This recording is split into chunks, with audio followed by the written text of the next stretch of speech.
Tonight in Tel Aviv, images that change everything in an escalation that has already spiraled so fast. Israel's missile defense systems lighting up the sky as they try to intercept incoming Hamas rockets. 130 of them were fired from Gaza in one barrage. Flights at the international airport were urgently suspended and diverted. Was a specific target. And on the streets, injured Israelis, which, for Israel, will move this conflict onto a different level. The earlier Israeli assault on Gaza, which prompted the Hamas retaliation, had been relentless. And for those who are not the targets, but who are so often the victims, it is terrifying. With the weight of the Israeli Air Force on top of them, there is nowhere safe to run. Locals filmed the moment a 13-story building collapsed. It's not clear how many people were in it at the time. It is a residential block. The Israelis had earlier said that they were targeting militants in their homes.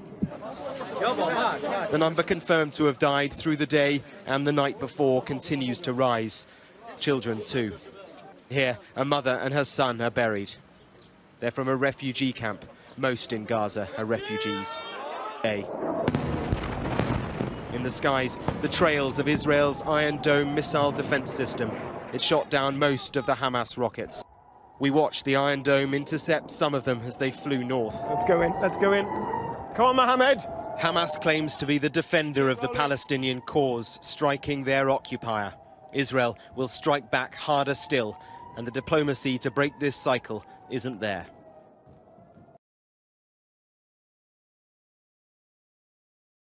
Tatkala mereka kembali ya ke Palestina, maka sudah bercampur seluruh suku-suku, tidak bisa dibedakan mana suku ini ya.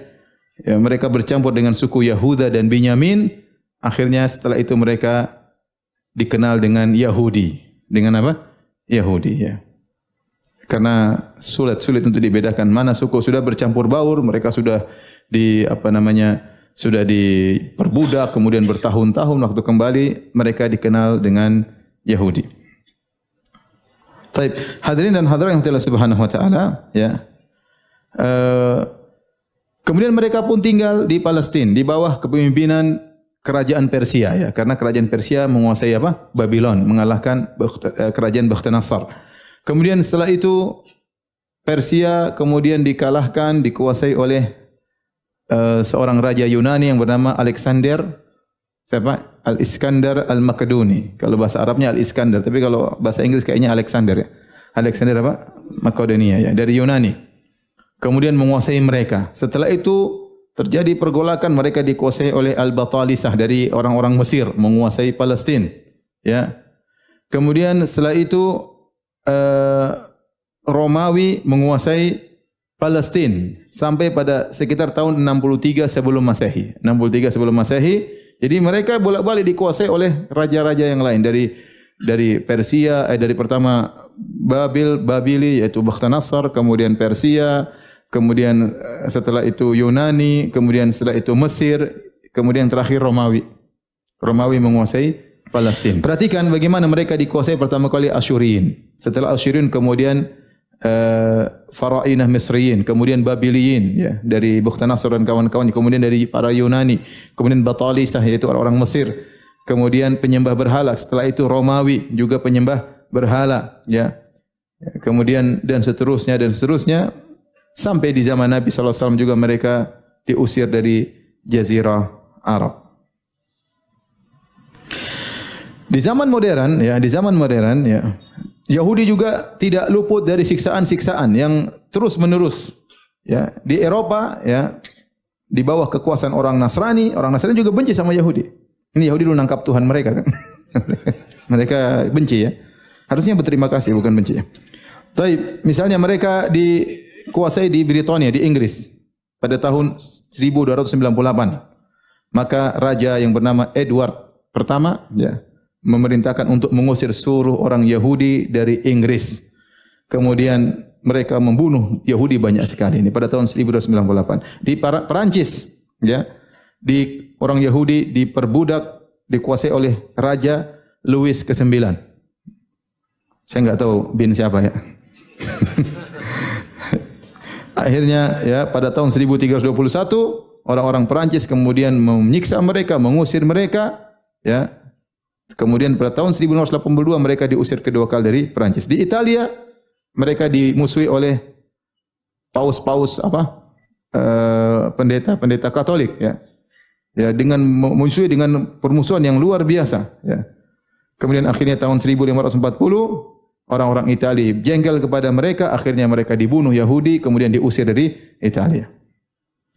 Kemudian juga di Rusia terjadi pembantaian luar biasa di zaman Hakim Kaisar Nasrani, ya, di zaman tersebut pada tahun 1851, kemudian 1852, kemudian 1902 di mana ribuan Yahudi dibunuh di Rusia. Di Jerman, ya, siapa tahu siapa yang bunuh? Adolf Hitler. Nah, itu sampai bukan cuma di Jerman saja, sampai dia berkeliling ke Eropa, termasuk waktu saya ke Amsterdam, mereka cerita datang ke Amsterdam, Yahudi Amsterdam dikumpulin dibawa ke Jerman untuk dibantai. Dibantai oleh siapa? Adolf Hitler. Jadi di mana-mana mereka dibantai. Sejak Nabi Sulaiman meninggal dunia, terus sampai lama dari sebelum Masehi sampai 1900 sekian, ya. Berarti berapa tahun itu? Hampir 2000 tahun. Tidak berhenti-berhenti, terus demikian. Ya. Dan nanti hari kiamat mereka akan dibantai oleh orang Islam. Bukan dalam hadis sekarang mereka berkuasa, hari kiamat mereka dibantai oleh orang Islam. Sebagaimana datang dalam hadis, nanti orang-orang Islam akan melawan orang Yahudi sampai-sampai tidak ada batu, tidak ada pohon kecuali kalau ada Yahudi bersembunyi pasti pohon tersebut berbicara. Ya Muslim, ya Abdullah, kemarilah wahai Muslim, di belakangku ada orang Yahudi. Habisi dia, ya. Sampai semua pohon, batu semua berbicara kecuali pohon gorkot yang diam saja, meneng wae, tidak ngomong. Jadi Yahudi sembunyi, dia tidak ngomong. Intinya mereka demikian nasib mereka seterusnya sampai hari kiamat. Kata Allah, man yasumuhum su'al azab. Allah akan utus orang yang akan menyiksa mereka sampai hari kiamat karena kurang ajarnya mereka, kufurnya mereka, syiriknya mereka, biadabnya mereka, sombong yang luar biasa yang mereka miliki. Tentang keturunan Nabi, sombongnya luar biasa. Hati-hati ikhwan, jangan sombong. Sombong dengan suku, jangan sombong dengan warna kulit, ya. Jangan sombong dengan model rambut. Ya. Sombong itu jelek. Tapi berikutnya, kalau kalian memang benar-benar seluruhnya adalah Yahudi, apa dalil kalian bahwasanya kalian memang yang berhak menguasai Palestina? Bukankah sebelum Nabi Yakub alaihissalam tinggal di situ sudah ada suku-suku Arab, ada Kan'anin, ada suku-suku yang lain yang tinggal di situ, yang mungkin sudah ribuan tahun sebelum Nabi Yakub tinggal ke Palestina? Bukankah Nabi Ibrahim asalnya bukan tinggal di Palestina? Nabi Ibrahim dari Babil. Nabi Ibrahim dulu dakwahnya di mana? Di Babil. Kemudian punya anak Ishak. Jadi nenek moyang Nabi Ibrahim alaihissalam bukan di Palestina. Di Palestina sudah ada suku-suku yang lain sebelum datang Nabi Yakub. Dan Nabi Yakub tinggal situ berapa lama sih? Tidak lama. Taruhlah Ishak, kemudian Yakub, taruhlah 300 tahun. Mereka bilang 300 tahun kita tinggal sana. Tapi apakah 300 tahun menjadikan kalian daerah semuanya milik kalian? Tidak. Ya. Ya akhi, di sini kalau ada orang misalnya orang Palembang tinggal di Jakarta 500 tahun, tidak bisa mengatakan mereka menguasai daerah Jakarta. Ada orang Betawi sebelumnya. Paham? Jadi apa yang buat kalian mengatakan bahwasanya Palestina hak kami, sementara kalian hanya secuil manusia tatkala itu yang tinggal di sana dan ada suku-suku yang lainnya. Ya. Jadi pernyataan mereka bahwasanya kami yang menguasai Palestina, kami yang paling berhak, tidak benar. Tidak benar. Palestina dikuasai silih berganti. Ya. Apalagi kalian kufur kepada Allah Subhanahu wa taala. Inilah yang bisa saya sampaikan pada kesempatan kali ini, ya, tentang suku Yahudi. Maka berhati-hatilah karena mereka adalah musuh yang sesungguhnya. Nabi SAW sebutkan di akhir zaman, musuh kita bukan suku-suku yang lain. Allah tidak berbicara tentang penganut agama yang lain. Yang Allah bicarakan adalah apa? Yahudi. Menunjukkan mereka akan eksis. Mereka akan eksis sampai hari kiamat. Dan kaum muslimin yang akan membantai mereka. Wallahu taala alam bishawab.